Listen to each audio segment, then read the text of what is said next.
आपको भी प्रॉब्लम है?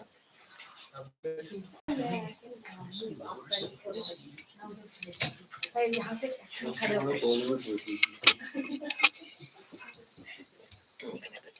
in front of you, but it's very close to Mahalaya, only 3 days away. So I was thinking of starting with a song from Mahalaya. Very good. Jago Tumi Jago. It's 3 days early, but it's never too early, never too late to awaken Ma Durga in our hearts. The words are in Bangla, so I'll translate. Awaken, you awaken. Awaken Durga, awaken the one who wields 10 weapons, giver of strength and power, you awaken. I bow to the bestower of boons, the ageless and the incomparable one, bearer of immense strength, destroyer of enemies, awaken Mother. We take refuge in you, O Mother Chandika. Awake, Mother, the destroyer of demons, you awaken.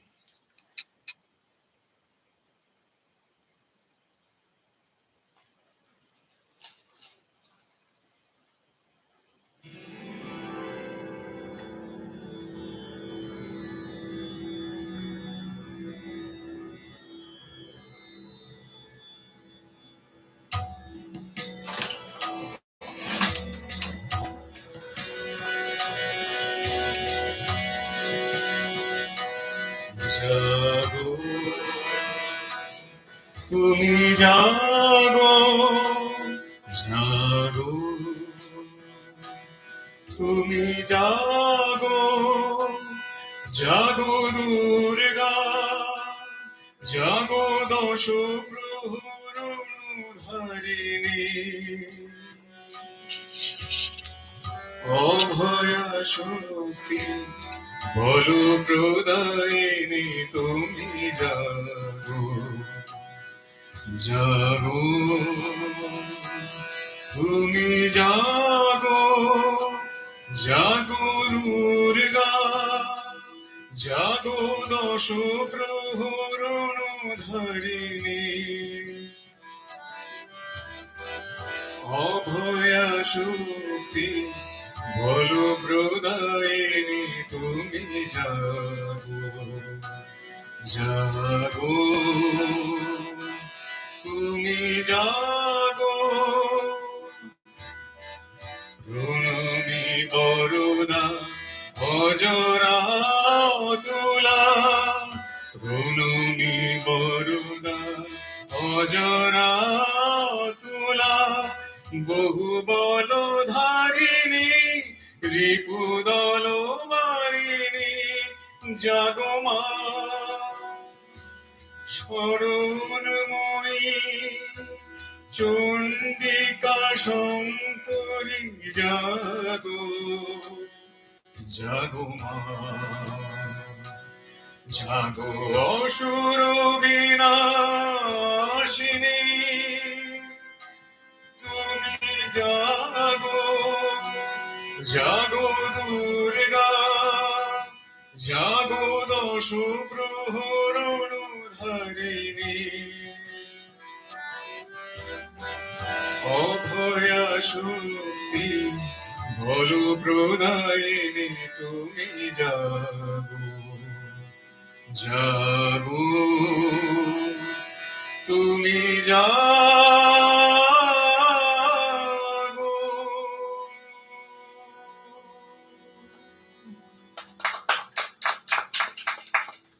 Jai Ma. Very good, very good.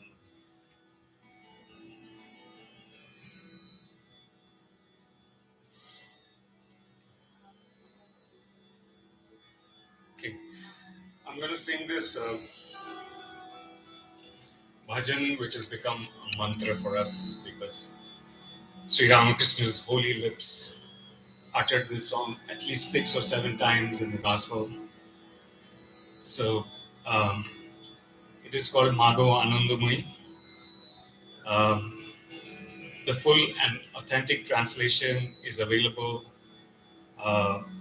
in in the section on April 15th, 1883 in the Gospel.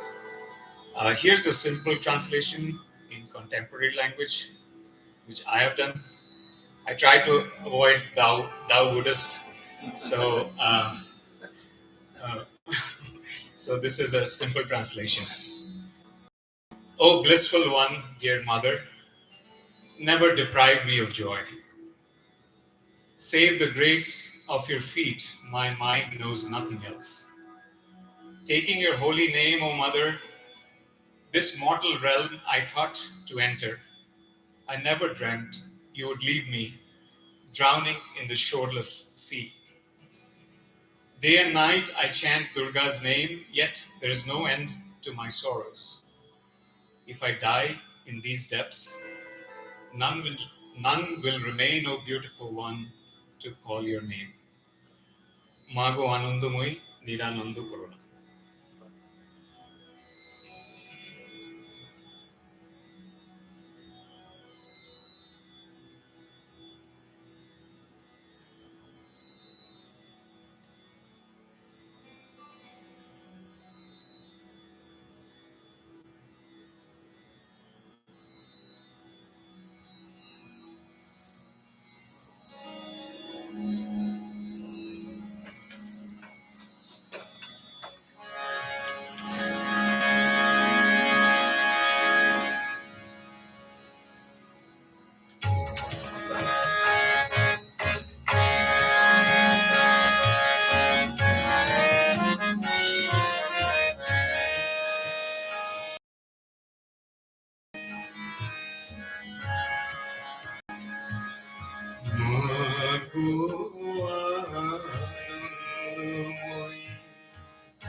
তোমারও দুটি চরণ বিনে আমার মন, ও দুটি চরণ বিনে আমার মন অন্য কিছু আর জানে না।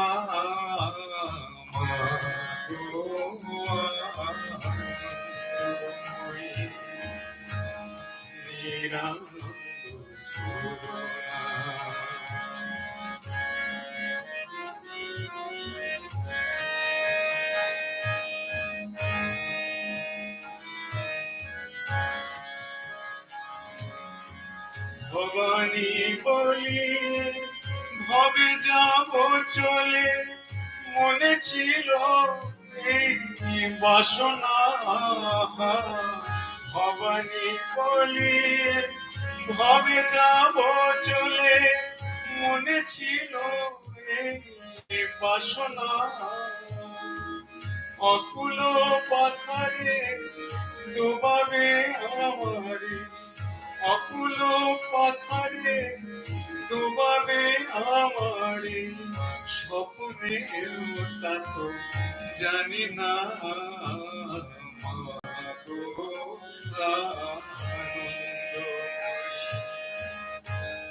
নিরানন্দ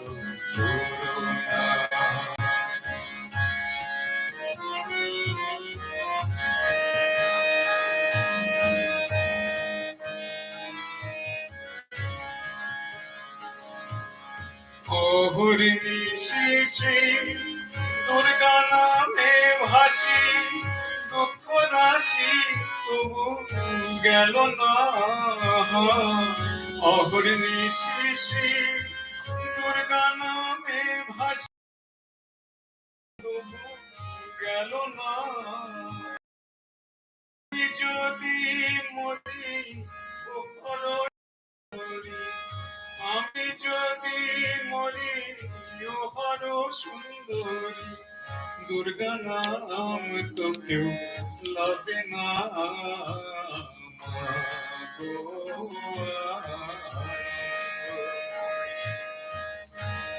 নিরানন্দ করুণা তোমার দুটি চরণ বিনে আমার মন, ও দুটি চরণ কিছু আর জানে না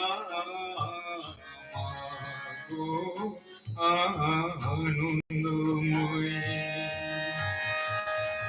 নিরানন্দ করুণা।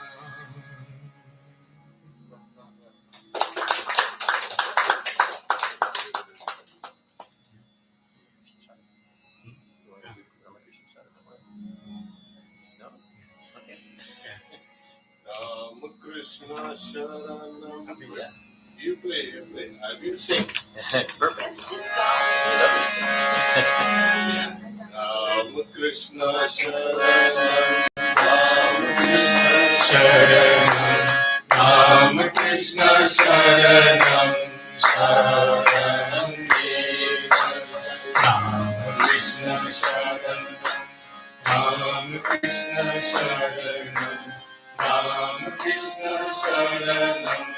Sharanam Kripahi Kevalam.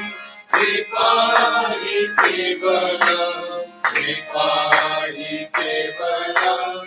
Sharanam Kripahi Kevalam. Kripahi Kevalam. Kripahi Kevalam.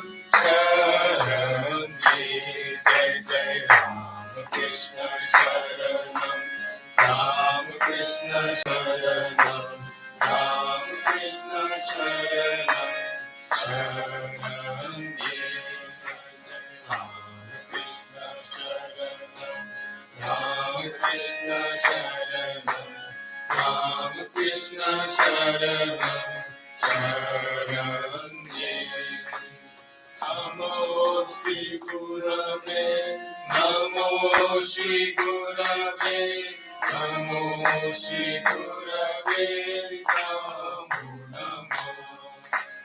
Namo Shri Gurave. Namo Shri Gurave. Namo Shri Gurave. Namo Namo. Jai Jai Rama Krishna Sharanam. Rama Krishna Sharanam. Rama Krishna Sharanam. Sharanam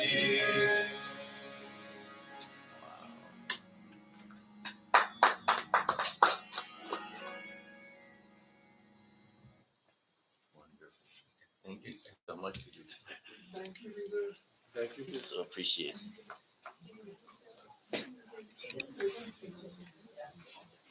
So I can just move this. Yeah. No. Swami requires the mic. Do you want? Mic. Okay. Then we'll leave it. On the top. This one. Yeah. Okay. There's gotta be a. There we go. Just go like this.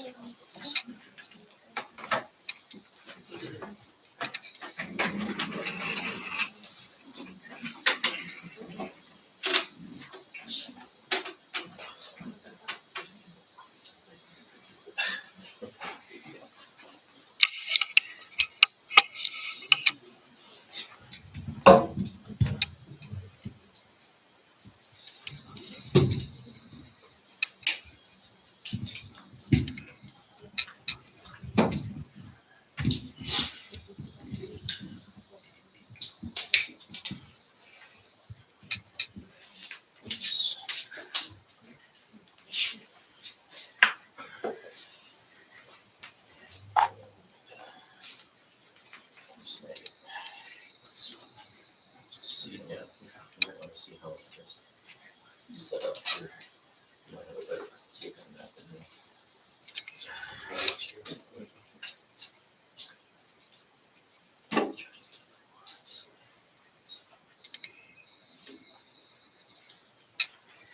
interesting, the knocks of karma. Are you succeeding? I don't know, my brother. I don't know. Oh, if I could knows.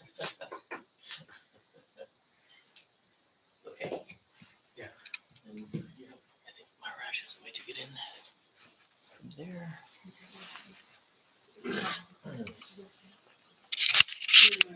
Okay. I'll announce you for the world at home. And, exactly. Make sure that everybody knows who you are. Yeah, we want to.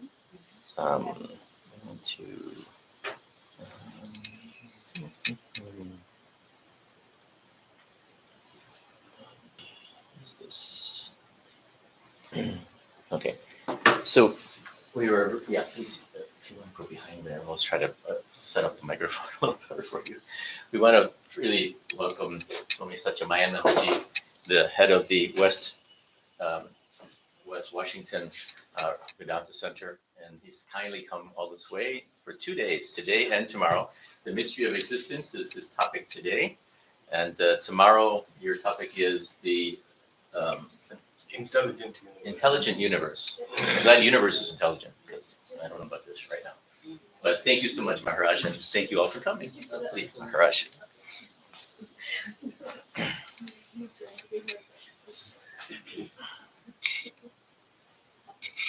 Om Jananim Sharadam Devim Ramakrishnam Jagadgurum Adapadme Tayor Shritva Pranamami Muhum.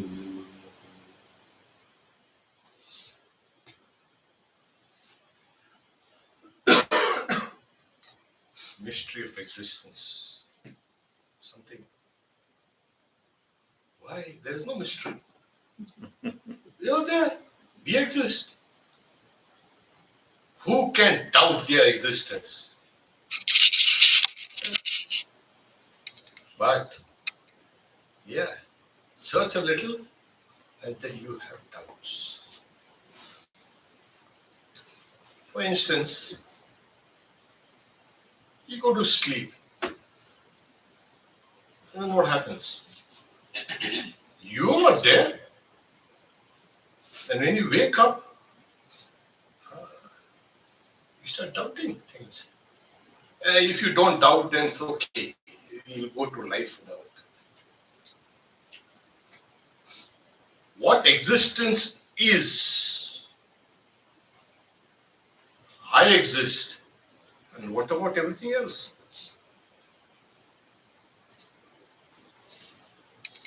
This has been the eternal quest. All religions, all philosophies, all studies is a study, if you boil down to the study of existence. What is existence? Do I exist? And we make a kind of a show, Does God exist? Yeah. Does the world exist? Does it? Yes. Does God exist? Yes. Yes, I will. Yeah, that's nice. The world exists, yes and no. Because the world that you think you exist for you is different to others. So listen carefully. Also in psychology, there's something called the depersonalization and derealization. These are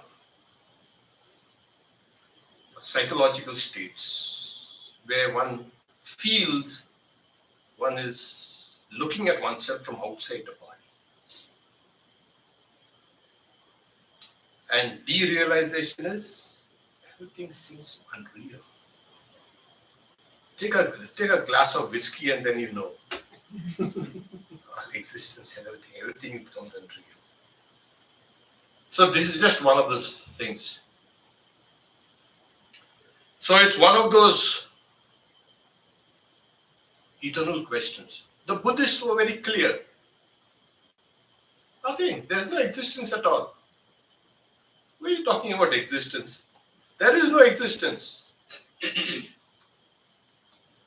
Everything is nothing but a series of changes. And these series of changes you think are existence. How can a series of changes be existence?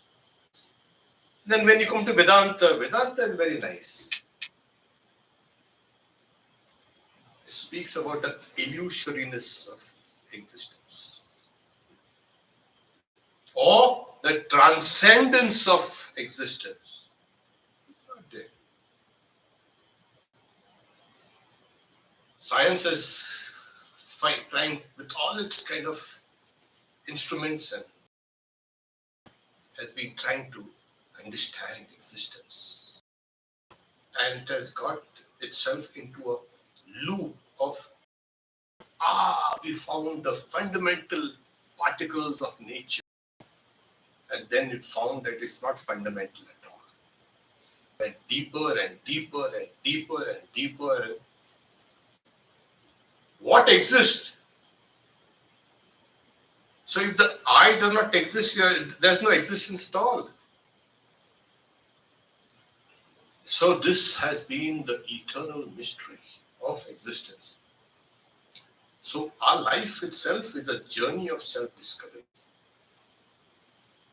And today's world, with all its paraphernalia of facilities to develop, with all the things that are there in this world at our fingertips, yet this is one of the most fragile times in human history.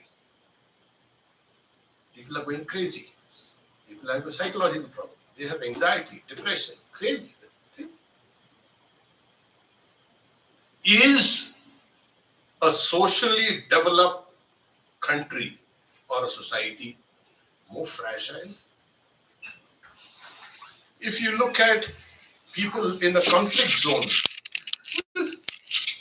they don't have the luxury of thinking, oh, I've got a little headache and I need to take 20 pills.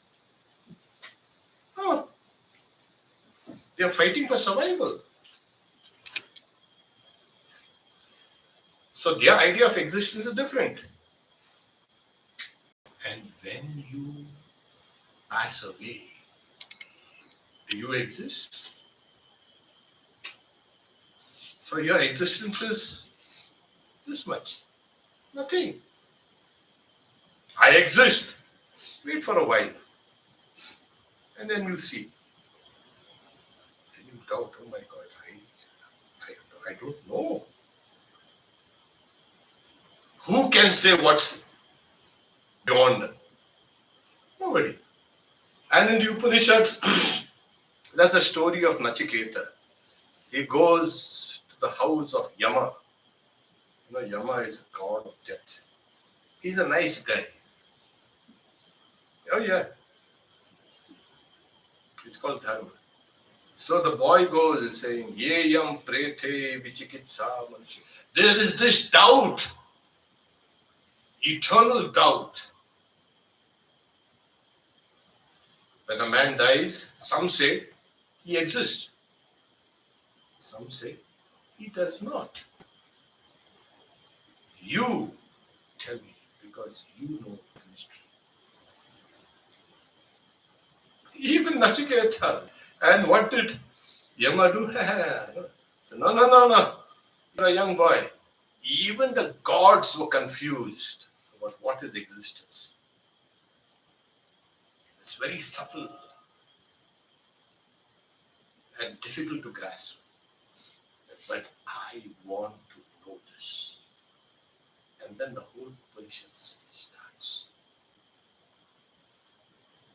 Existence is not so easy. Nowadays, people want to search their authentic self. What's authentic self? Authentic, the real. What really are you? Because you are nothing but your superimposed ideas, other people's ideas on you. Society has superimposed all these ideas and you have taken all these things. And now and then you're a mass of confusion. What? What is this?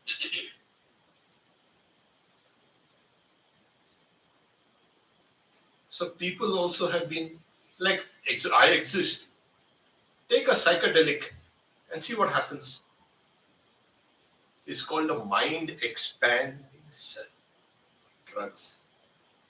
And then your idea of existence only goes away. And then apart from psychedelics, there are the psychoactive and proactive drugs that distort the idea of a self. Then the idea of existence itself is nothing but a very complex process. Physiology, biology, neurology, and all the ologies. They create a sense of self from external stimulation that come in and from the internal state of the matter of the body. All this gives rise to something called the autobiography of self. It's an autobiography. And you see, you have the timeline. You know? Nowadays we have these. What's the timeline? Like there's a timeline. It all depends on your memory. That goes, everything goes. We've seen. So, what is existence then? Is it the sense of existence in the brain that is created? And not only created, it is renewed constantly. So the existence of the self is very tenuous, very shaky. So from any angle you see, the idea of existence is a big, big question mark. Very big question mark. So, nowadays researchers also speak about something called the ego death. What? Yeah, the ego death. That's it. And there is also this idea that existence persists even after death. Then they have something called the extended self. So there are so many theories and so many doctrines and so many things. It is one of the most stable things. Like I said, you cannot doubt. But as I showed you, you start doubting them. Existence appears like we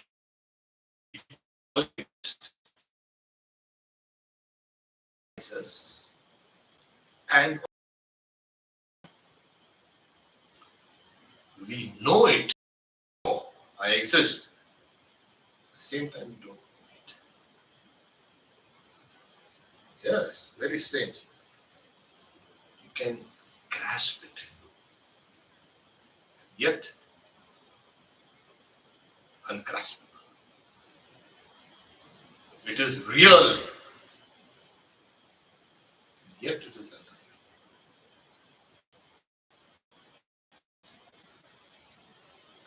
Associated with the mind, at times it's not associated with the mind.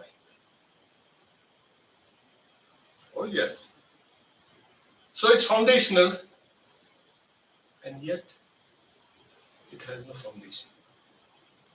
Like a chimera who runs away. I think this is clear. Existence. It's not fun, you know. Then we'll say, existence is one. No. Existence is many. Everything exists. We think we exist. And the tree or the whale does not exist. How can that be? Okay. So it is concrete, it is illusory, it is all the various contradictions. They come and they synchronize there. So what is existence?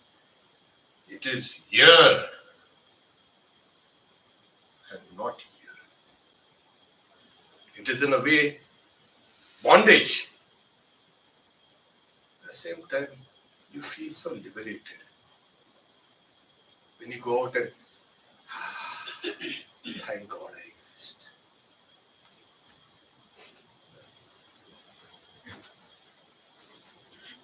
So I said it is one, it is many also. How can existence that we know of as indubitable have these contradictory elements within it? When you say existence is existent, there should be no doubt. It is doubtful.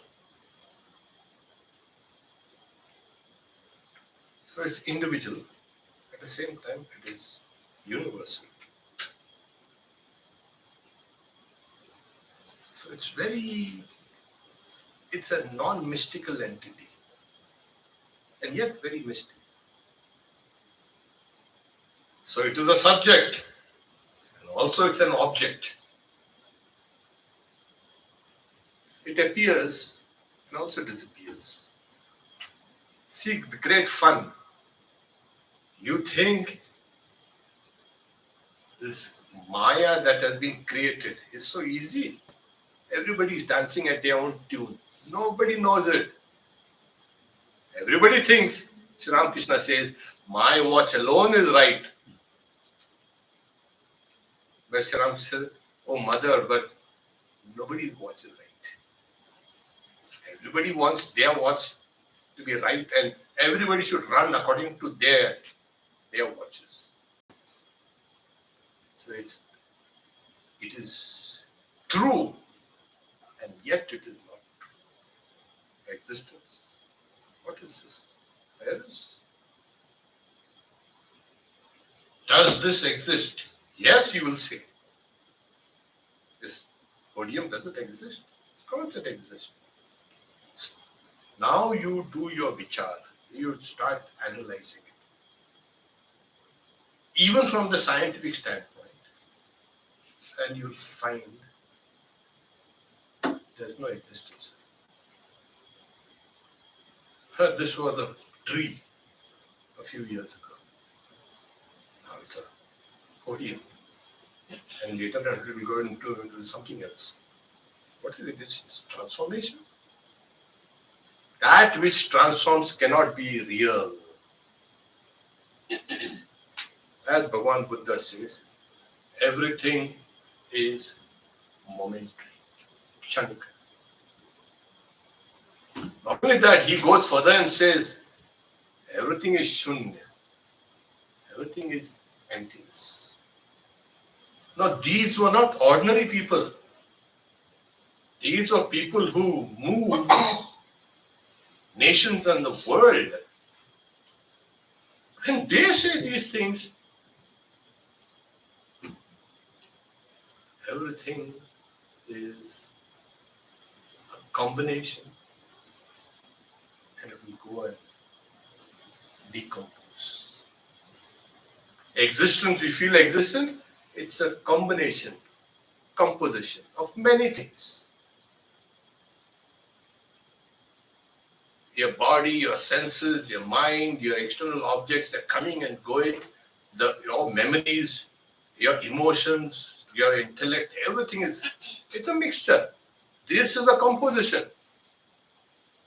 And if this is the case, then the big case is whatever comes together also departs. So there is that mystery. Now, I showed you the contradictions. No? It is one, it is many, it is foundational, it's not foundational. It is not two separate things, not two poles, one this side. It's a spectrum. And sometimes depends on which side we are closer to. We think, yeah, I exist. And then they can show that they don't exist at all.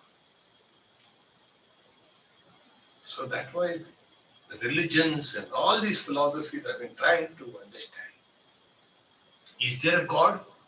And there are 20 people who say there is no God.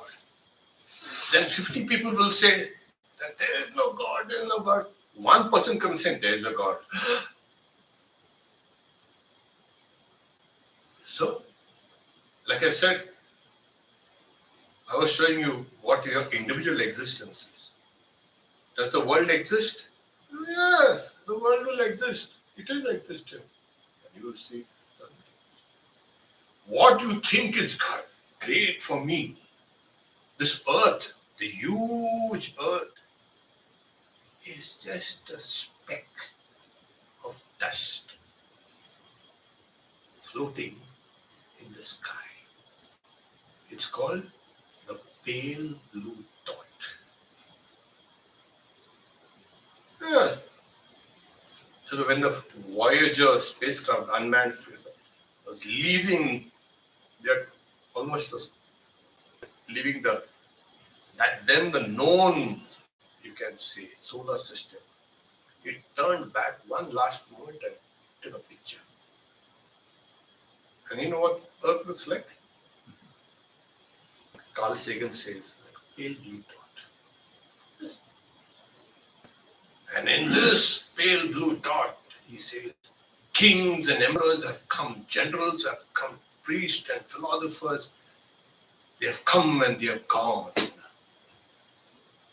And we think we exist on this pale blue speck of dust. What is existence? So, what is it? There's something called I exist, and no, you don't exist. And then in psychology, there's all those things like there's a ego, and then the kind of a super ego. Even Freud had to admit there's something called the super ego. It's not your existence and there's a meta existence. No, it's not that also. You can just give it names. So, like Sri Ramakrishna says, wherever there's an I, there will be a you. And this I and you is bondage. If existence is I and you, subject, object, then it's in bondage. And that existence which is in bondage cannot be said to be eternal, infinite, blissful, this and that. What is bondage? It's not free. And yet, at the same time, we feel we are free. So these Sankhya philosophers of India, they went through the whole spectrum of searching existence. And what they found out, that the idea that you exist is in every living. If you feel I exist, you think the living beings don't have that same feeling? Definitely. Every life will have the feeling I exist. And life is not only human beings, not only people in Las Vegas or in Seattle or in LA, everything. From the highest. You will always have this idea, I exist. And that I exist is always linked to life. If you are living, everything will be living. Oh, no. That banana that I ate in the morning, that was dead. No, but then that banana has become you. Yeah. And all those crops that they were growing up in the fields, well, the fields, they're from you. So the idea of sentient and insentient, those lines have been broken. You cannot have divisions there. All life, down to the very microbe, is alive. Yeah, that's a great mystery. So in Vedanta say, A Brahma Stham Padyanta, from Brahma to the blade of grass. It's one long chain of life. Wherever there is life, that's another mystery. There will be mind. Always. So those dogs and cats and rats and mice, everything, they have mind. If there is life, there will be mind. Yeah, so I have to be lumped along with that things which I don't like also. Yeah, sorry, we got even those bed bugs are fat. They also like. Everything is alive. So these Sankhya philosophers, they found out if the idea of existence is there, the idea of life also will be there, the idea of mind also will be there. And so they said, if it is here, it must have been there in the beginning also. Because they say the cause, it's called a Satkaryavada. That is, they give the doctrine of evolution that time.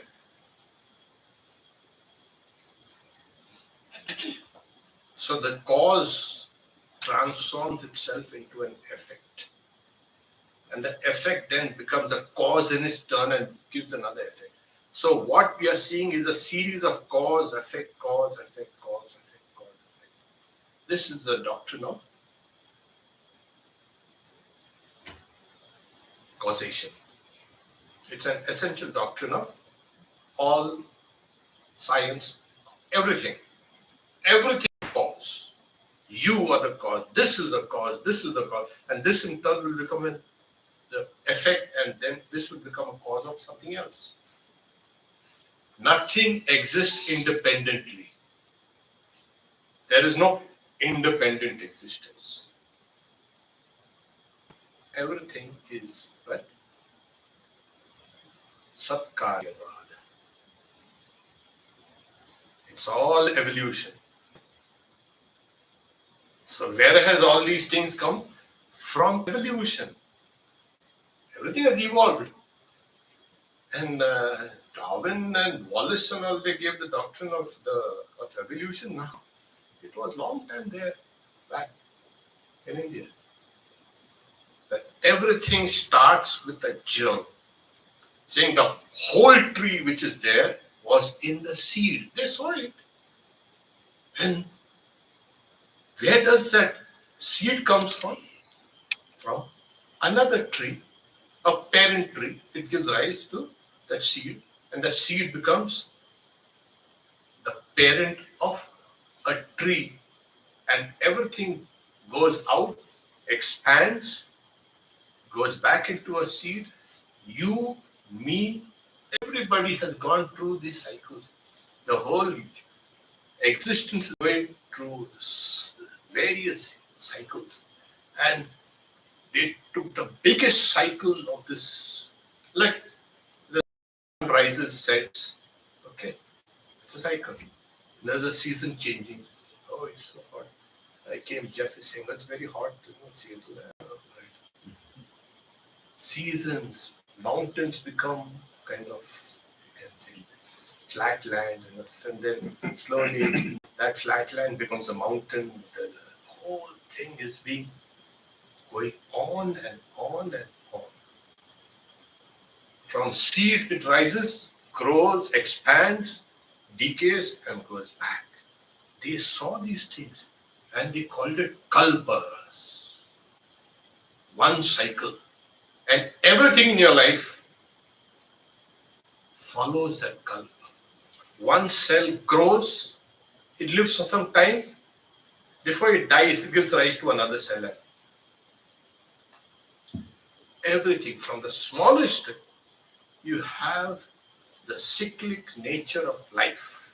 And life gets up and then dies and gives rise to another life and dies.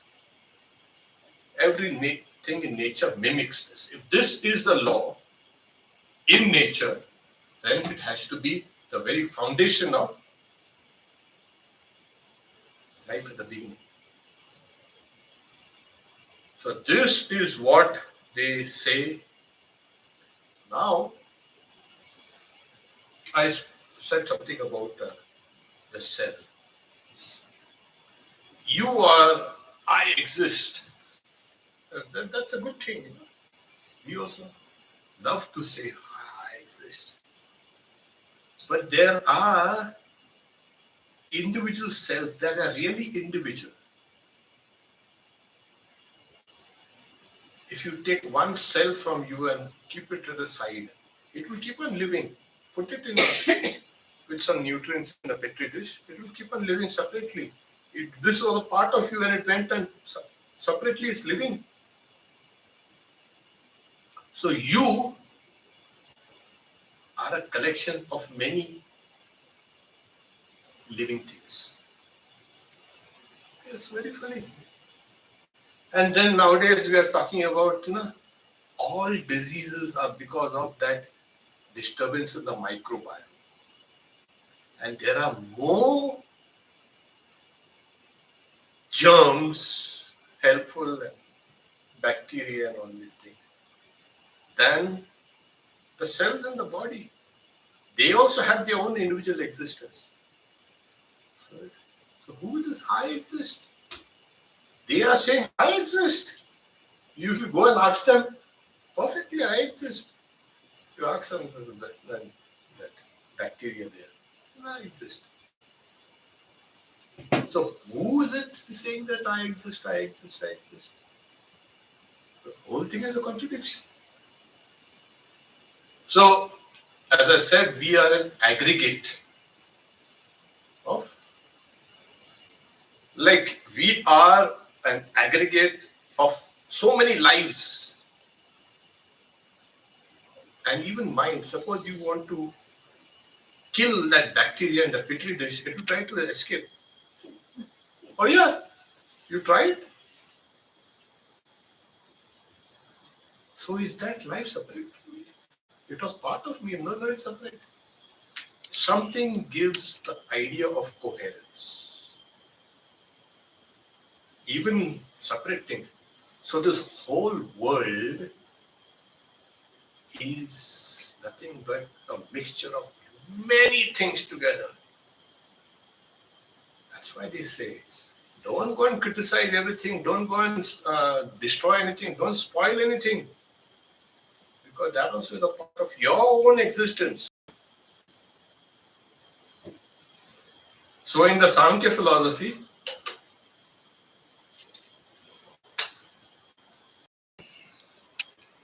the first evolution becomes, it's called a Mahat, it's a cosmic mind.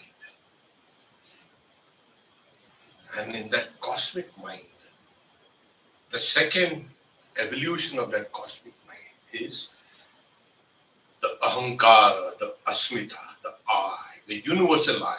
We are not talking about the individual I. As I said, if this I was there now with you and in everything, in your individually in your cells and in all life, it must have been in the beginning. So that's why they say in the beginning, it was there. The mind was there in the beginning, the I was there in the beginning, and not only that, the very I has evolved into all these things. Asmita, Asmita, I. Now the problem is,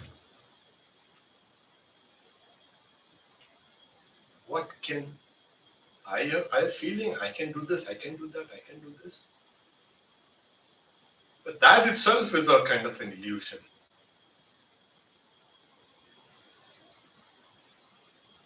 So the Vedantins nicely they completed the picture. Yeah, fine, all right.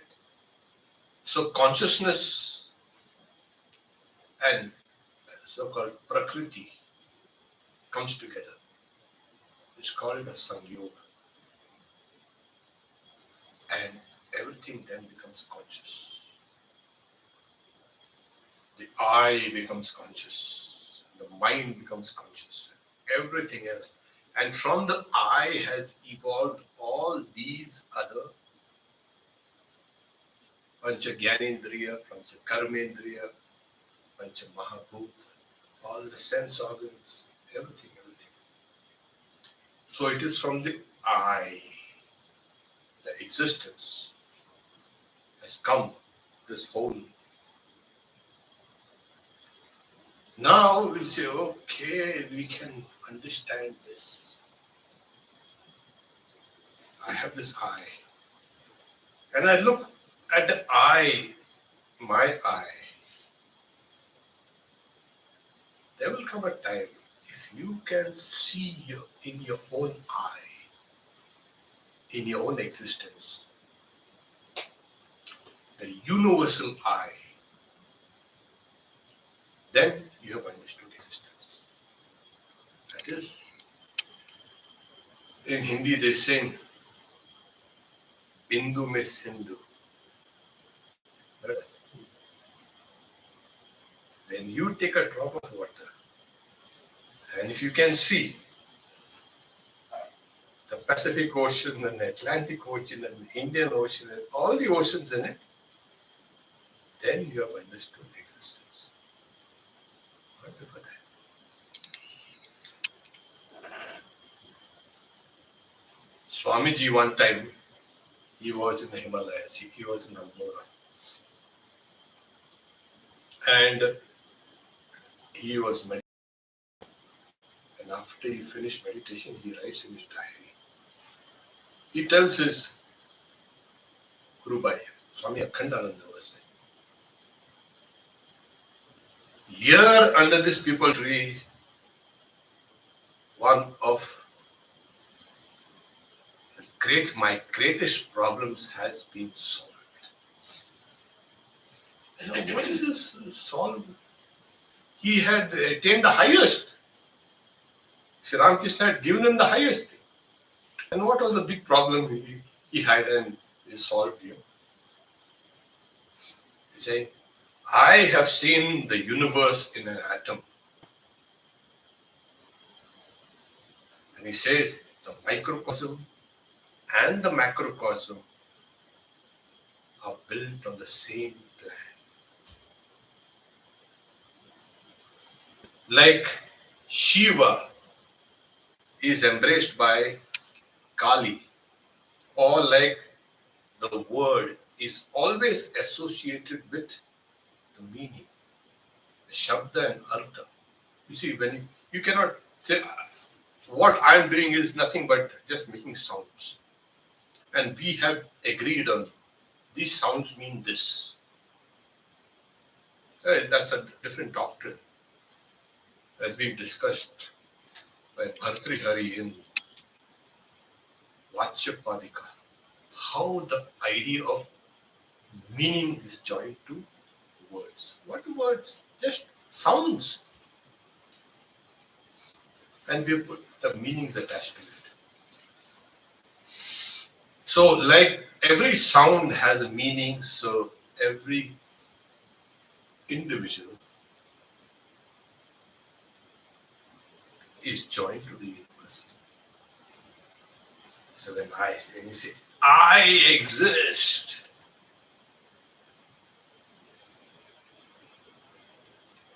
not as an individual.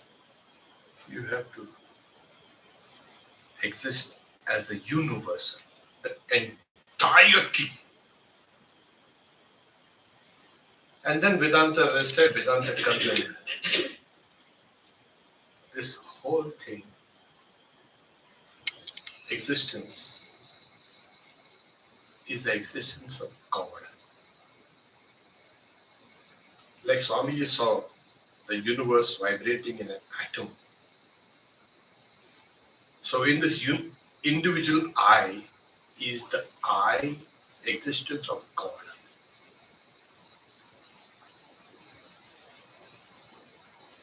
And we have not been able to catch it.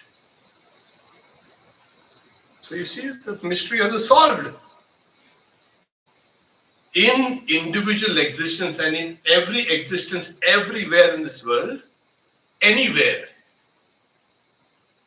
is the existence of God. That is the mystery. So there is all. So when you look in the mirror, you see, when you can see God reflected in that mirror, then you have understood existence. Not before that. If you still see yourself, you have not understood existence. So very fascinating. Yeah. I've just simplified it, okay? It's very deep. Existence belongs only to something which does not change, it does not transform, it does not modify. That is called Sat. In Vedanta, it's called Sat. It's existence. And that existence is Chit, consciousness. And that existence again is Ananda, bliss.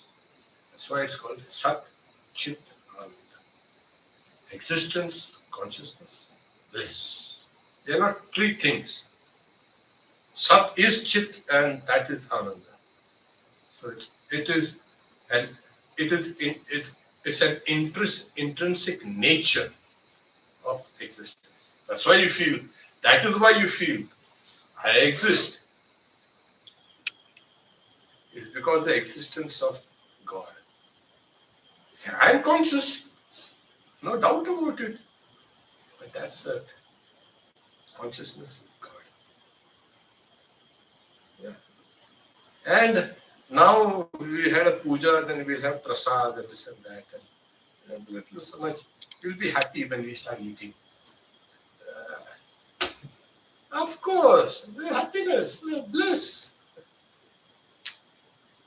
Yeah, Vidur was singing and we were also happy. Yeah.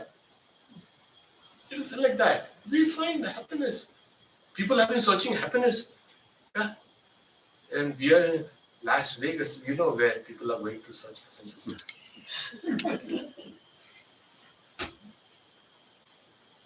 They have not found it. And if they find it, they lose it.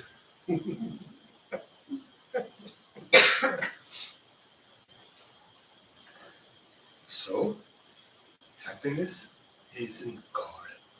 Consciousness is in God. Existence is in God.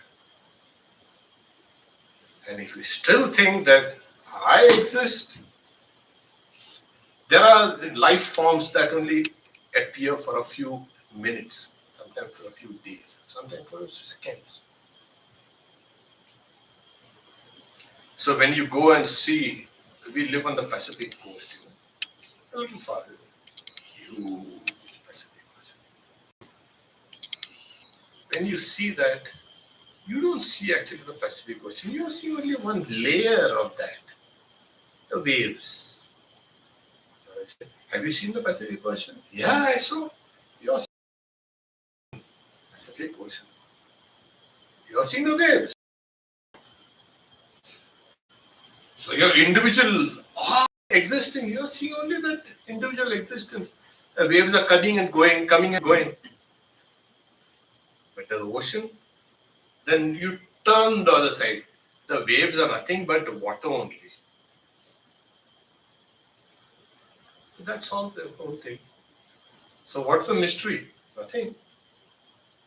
What you think as waves is nothing but the ocean.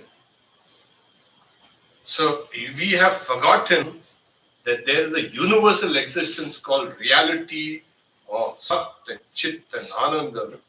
And we are thinking, I exist. And what has happened is, like there was a Swami in our order. He later became the president, Swami Satyamayanandaji, saying we are like billiard balls. We don't interact, we just clash. You know, those who played billiards. So everybody is saying, I, and we are like billiard balls.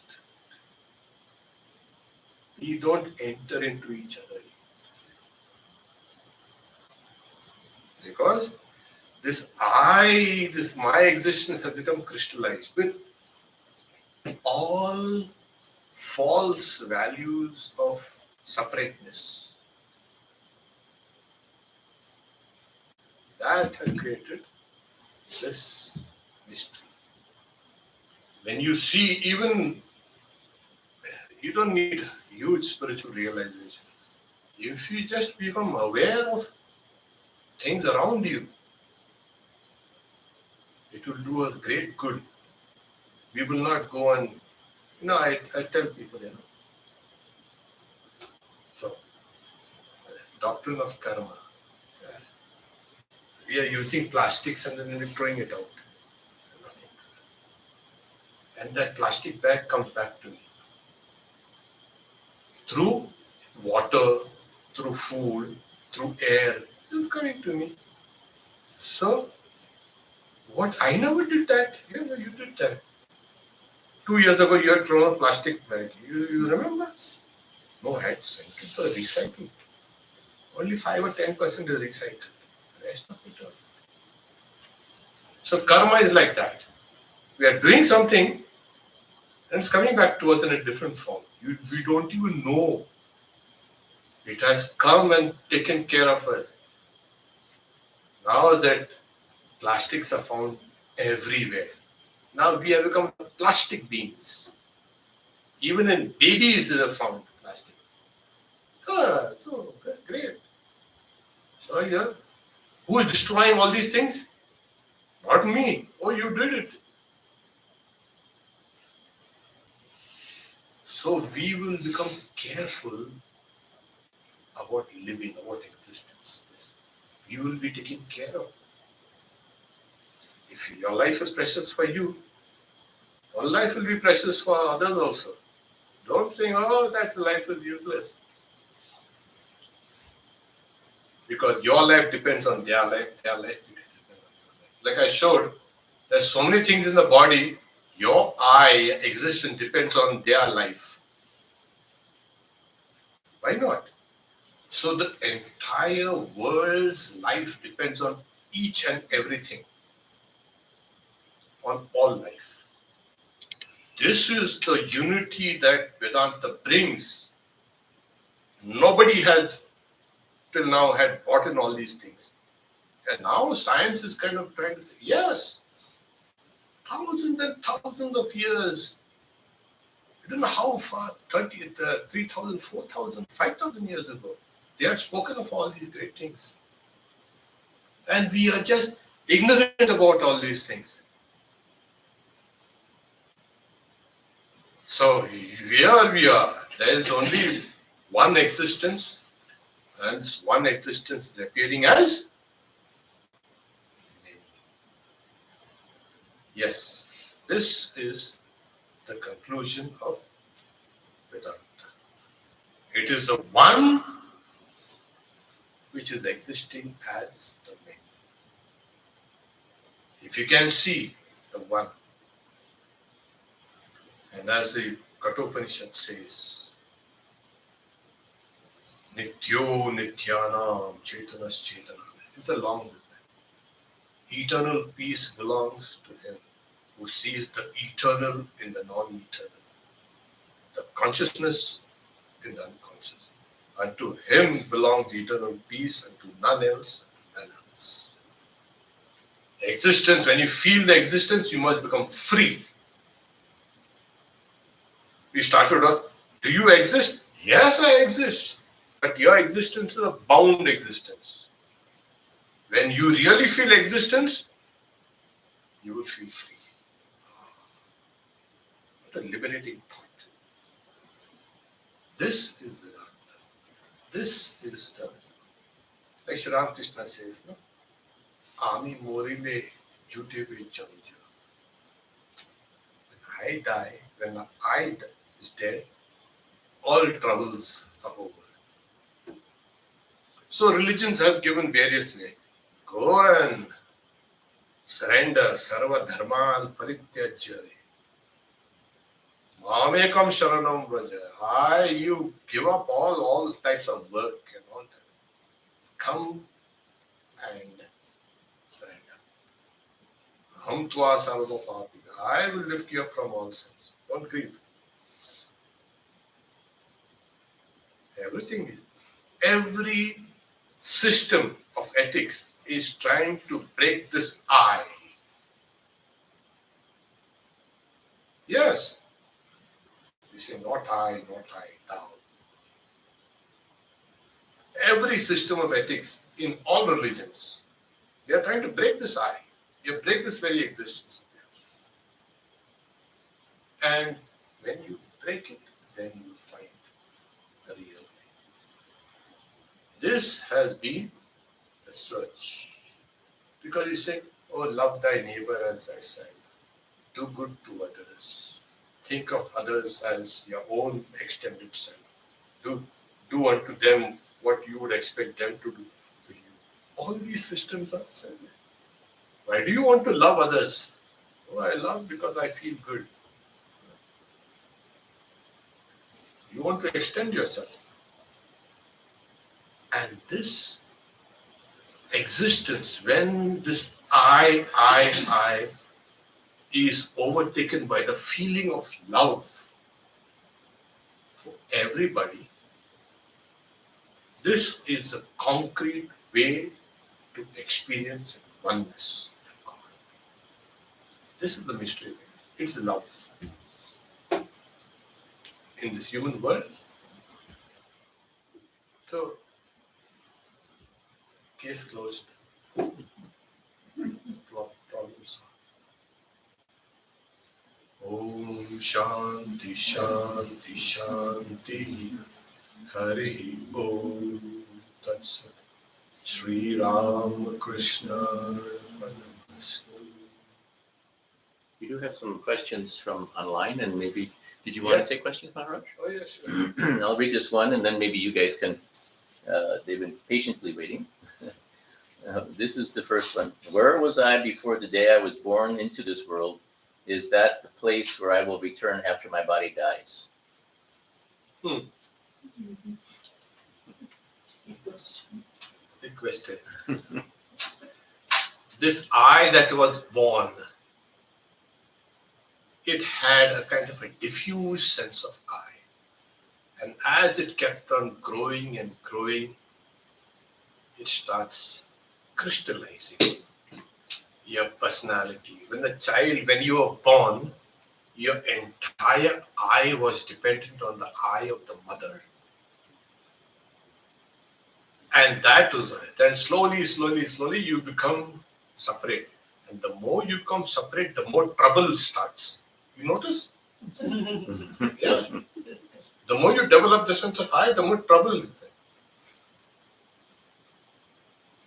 So, where was this I? If you heard the very talk correctly, I said the very root of I is in the very root of the universe. And from there it springs up. And then it goes back into the root. Goes cycling.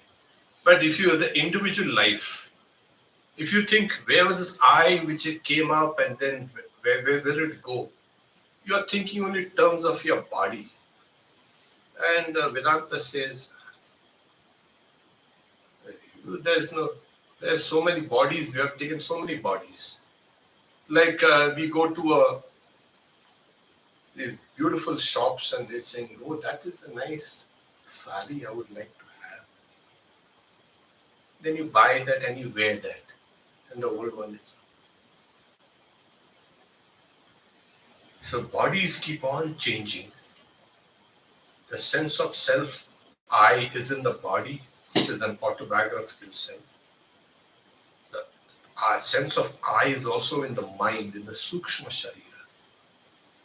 So it is in the Sukshma Sharira that is I also exist. And that I will go to another place and again unfold itself. And then close up shop when it's time. Like it goes into the whole tree goes into a seed and then comes out and becomes a tree again. And again goes back into a seed. Again it comes out. So you see, the whole of that tree was in that small seed. Yeah. So that is where you come and that is where you go. Don't give too much importance on this I business. The whole talk was, your individual I does not exist. What exists is the universal I. That's the I of God.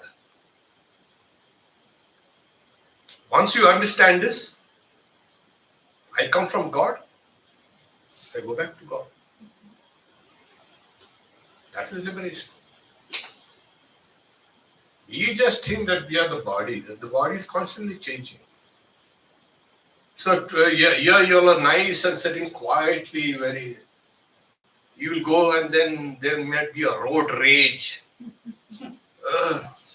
And then your spouse might say, and then it's see what happens. So what kind of existence is this? Okay. So this is the reason why we need to dig deeper and deeper and deeper. You will come down to this I is the root. This I, in the sense of existence, is the root. The whole universe comes from it. And not only your I or my I.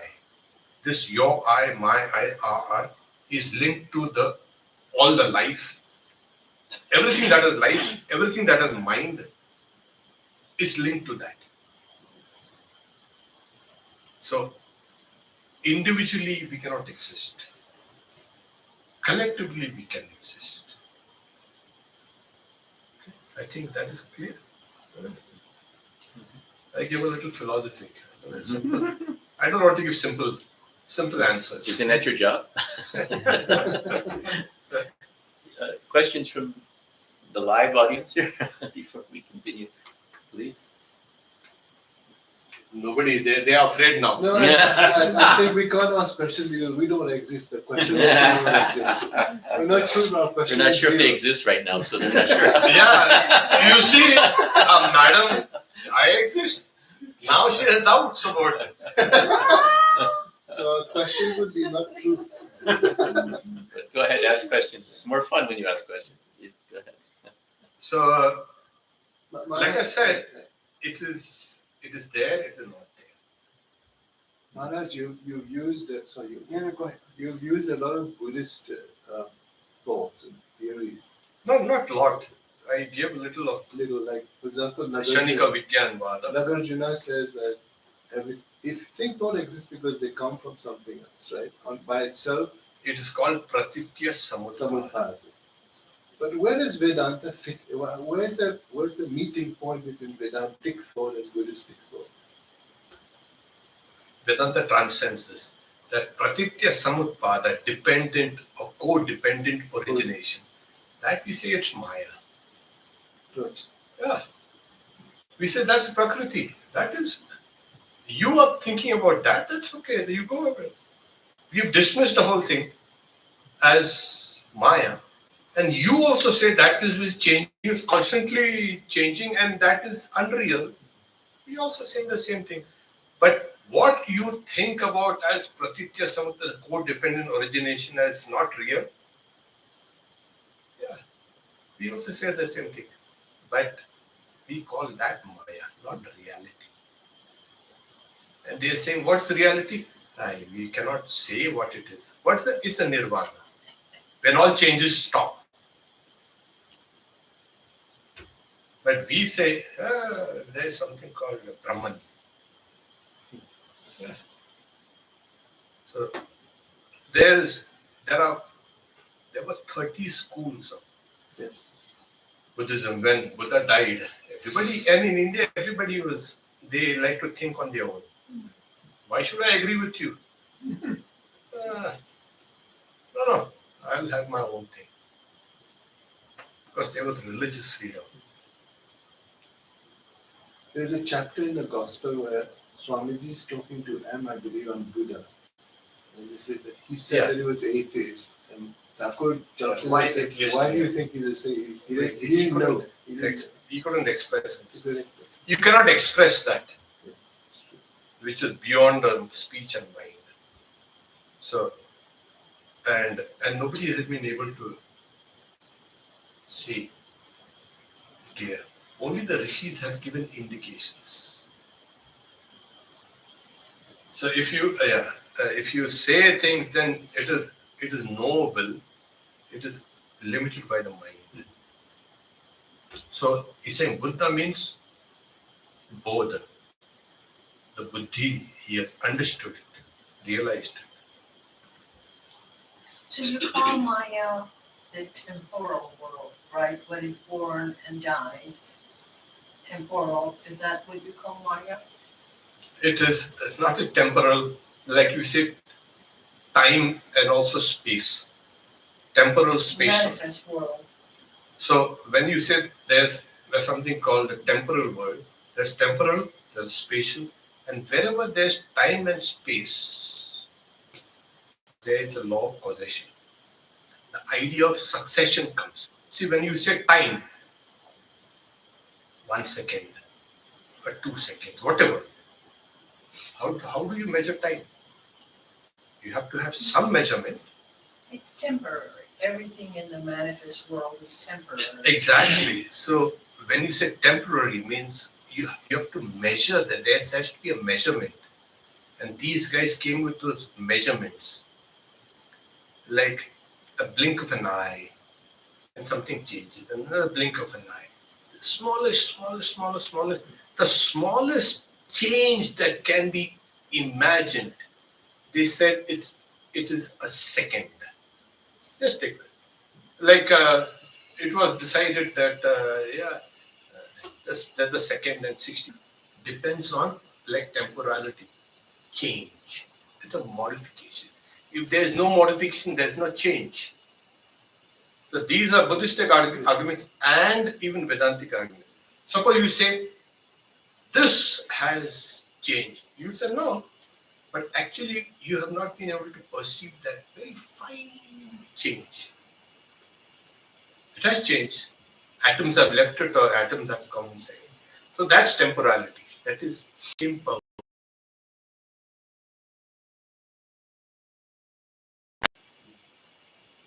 Is that what you call Maya? And like I said, the moment you have time, you have space also, because things have to change within space. You see? And in those days, nowadays we say time, space, the fourth dimension, etc. In those days they call it Deshakala. They actually joined. And when you say things change, then you said, hey, listen, what do you mean things change? Does time change or things change? When you said temporality, what changes? Is time a particle which changes? Time doesn't exist. We make a clock and then we create time. But time doesn't exist. There is something called. Now, if you say there's space, Stephen Hawking wrote a brief history of time, and he could not prove whether it exists or does not exist. Nobody can say. So they decide on the existence of time on how? Oh, there is something called the third law of thermodynamics. You've heard of that? It's a law of entropy. There's a system which kind of dissipates and slowly. So if time does not exist, in the absolute sense, it doesn't. In the relative sense, it does. No, because even if you don't make it up, your time is different from my time. But there's only one time. No. What? Suppose suppose you are jogging and you are really enjoying yourself. And then you say, oh my God, 1 hour I was jogging. But it's a man-made concept. It's not man-made. It is not man-made because there is something called a circadian rhythm in everything. The whole of this system is cyclic in nature. As I mentioned, we explained, there's an internal clock, as it were, in everything. Everything is ticking according to that. We are not talking about an actual clock. It is entropy. So a time for an ant is different from a time for a mosquito and a time for this. So we have created time, yes, for us, not for them. There has to be a pattern, and that pattern keeps on going. And that is what temporality I'm saying. How do you know that you spent 1 hour jogging? You have created a measurement. Watch. Yeah, exactly. The watch is what does it. That I agree. That we have designed it, and not only we, not modern. It was done in Babylonia, ancient. But there is another idea of time. Transition. Things are changing. And that is what we mean by temporality. So those changes, the moment you say changes, what's happening is there has to be a movement. And that movement means the laws of causation. And that's why Vedanta says there's something called time-space, yes, and the laws of causation. They call it Desha, Kala, and Nimitta. These three things cannot exist separately. That's why I'm saying you cannot extract time and say only time exists or does not exist. And it has to exist with space and with the laws of causation. Sufis believe that space doesn't exist either. That's See, I'll tell you what. There are people today also who say the earth is flat. It's a belief. They go around it. But if you say space does not exist, that whole concept of time also does not exist. Why should they say that space does not exist, but time exists? Exactly. That's what I'm saying. And so what exists then? If you remove time, motion, no, energy. no, that also shows that there is a movement. Energy in motion does not equate time or space. If you say there's a movement, the movement in what? Within itself. Oh no, then within itself, those words will not do. It has to move in space. Maybe I can help. For example, biological clock. It's not a human. That's what I'm saying.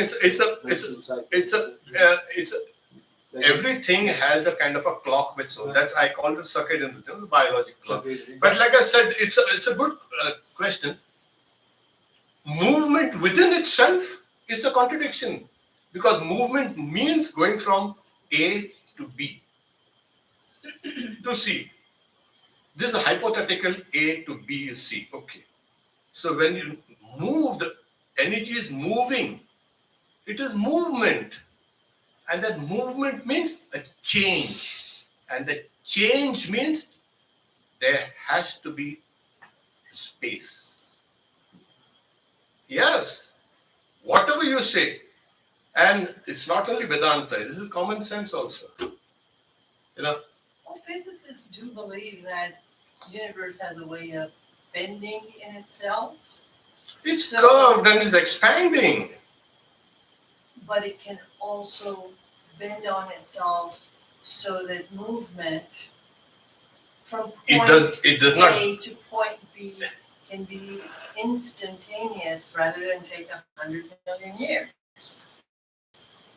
It is, space is curved wherever there is matter. As you know. Right. Okay. So space, as they say, is a fabric. It's like a fabric. That's what we call it. Yeah. When you talk about physicists, you have space is like a kind of a, and that's why there are ripples in space. Fabric of time, fabric of space. Yes, and there are ripples, and the gravitational waves are detected. So when you say that there has to be movement, there has to be a movement. I agree with you that time is nothing but a movement, but it has to be a movement into space, not within itself. It has to go from A to B.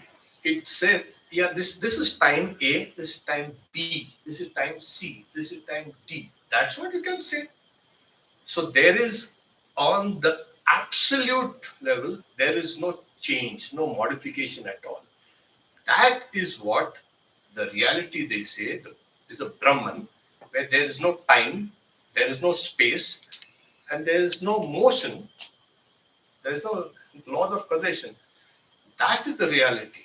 So when you say temporality, we agree, of course, but that is Maya. It's changing, it's changing, it's changing, it's changing. So the moment you say there is no space, we agree at that level. In the absolute, there is no change, so there is no time, and there is no space, and there is no Maya. That is the reality. The moment you say time goes within itself, no. Then you say time is an illusion. That you can say at that level. But at this level, you see your own pictures throughout the years, and you don't see what time moves within itself. Does the change really imply time? Yes, every change will imply time. It's common sense. Every change will imply time. Any change, anything will imply a movement, and that movement is within time and space. It is there. So otherwise you cannot detect it. And the moment you cannot detect it, then you know that you have transcended time.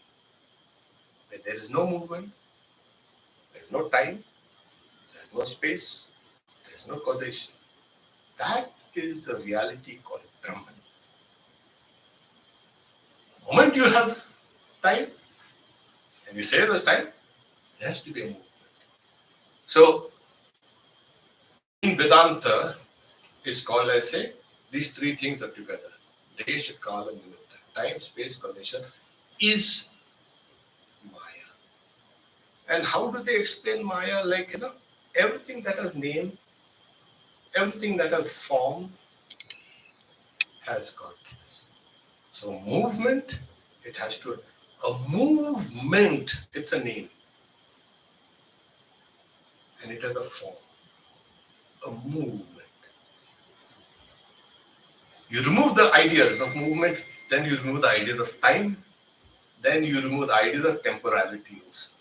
Then you come, So everything is an idea, first and foremost.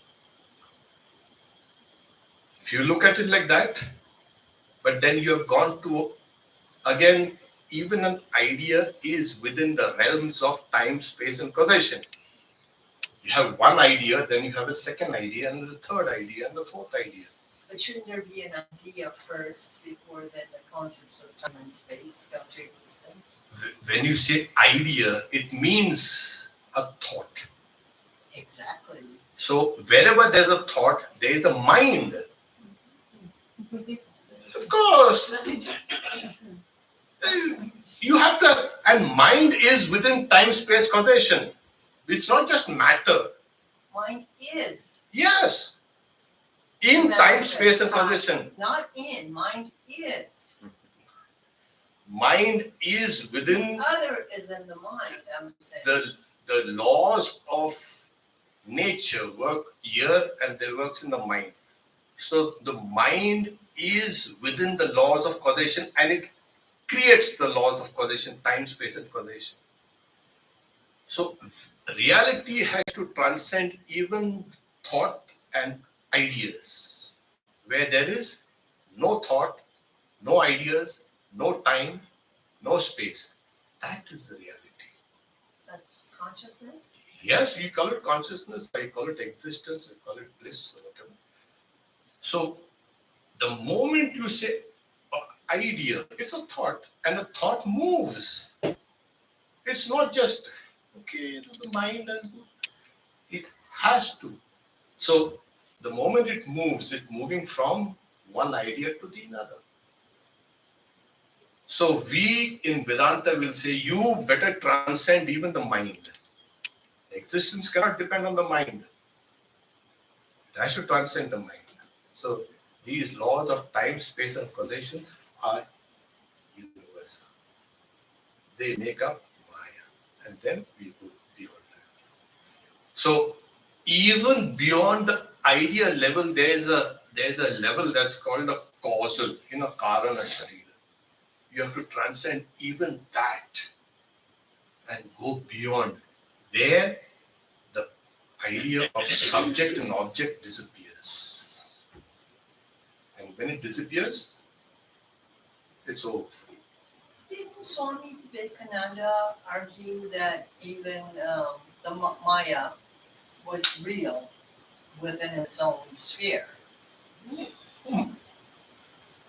The moment you say Maya is real, that itself is a contradiction. Well, I didn't say it. I'm saying, didn't Swami Vivekananda say that? No. I read that in the book. Yeah, you show it to me. Maya is neither real nor unreal. Nor is a combination of both real and real. So that's it. Sannapi, asannapi, ubhayatmika. Bhinnapi, abhinnapi, bhayatmika. Mahadbhutam, anirvachani. So don't put words in Swami Vivekananda. No, we were actually, a while back, we were arguing about that. And When- we found it in the book. When you say Maya is real, this is real for you. But I showed in my talk that this itself is a kind of an unreality. Because you don't see the universality. So similarly, for you right now, pleasure, pain, all these things, it's real. But analyze this and then you find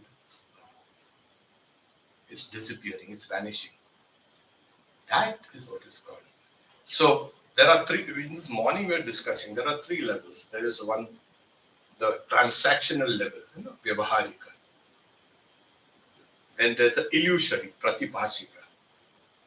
And there's a Paramarthika, the absolute. Where these things don't interact with this. With the Paramarthika, the absolute, there is no time, space, causation, nothing. But when it comes here, for you, this appears real because you're interacting with others. At this level, your joys, your sorrows, everything is real. For you, Maya has become real then. At the same time, we were discussing with Ratan Vimal, you say the sun rises in the east and sets in the west. It's real. Really? I don't think so. What's kind of... And then we're also talking about how there's so much color here. Color? What color? There's no color. It's only light bouncing off and we're rods and cones and giving out that idea of color. There's no color. So within this real thing that you know and you see, there is an illusory. So you cannot separate the illusory from the what you consider as real here. So this is Maya. And then when you transcend both, you go up higher. There, there is no. So yeah, for yours it's real, life is real and everything is real, death is real. But then you start asking questions about it and then you find the whole thing collapsing. That is what. Okay. So shall we finish for today? We have another tomorrow. Coming attractions, right? The intelligent universe, is it? So we can continue Swamiji's talks and our discussions and questions. Of course, we have food tonight, so I think that's the next excitement, right? Oh, You yeah. mentioned something about everybody. See, being happy about whether this is real or not, now you see. Now you'll see if the food is real or not. So we have lots of it. So please stay for the So food. it's only at that moment it feels real. And then you say, oh my God. You don't have to worry about gaining weight, it's not real. Exactly right. No, there's no calories in prasad. This is what we agreed So on. that's why they This is our say, agreed of the reality. when at one point of time there is no eater, there's nothing eaten. So that's good. Remember that. So thank you all for coming. We're so happy. Thank you all for being online.